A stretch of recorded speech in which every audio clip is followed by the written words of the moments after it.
A 2.8 magnitude earthquake struck near Placer County, California, United States today on April 28, 2026 at 1849 local time, or on April 29, 2026 at 1:35 Coordinated Universal Time.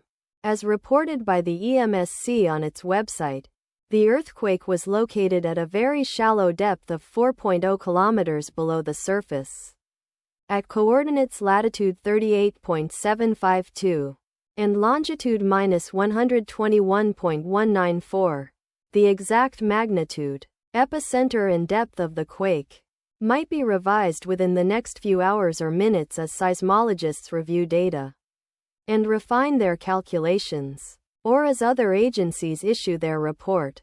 Towns or cities near the epicenter include Rocklin, Placer County, California, located 6 kilometers, or about 3.72 miles from epicenter.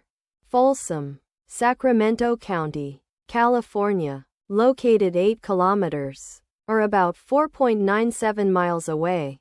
Roseville, Placer County, California, located 8 kilometers, or about 4.97 miles away.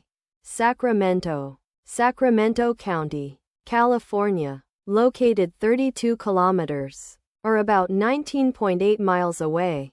The recommended course of action is to be vigilant for possible aftershocks that may occur. The weather forecast for the area near epicenter today is expected to be clear conditions throughout the day. Let us pray that this earthquake will not have a major impact on our brothers and sisters there, and that there will be no more earthquakes. Amen.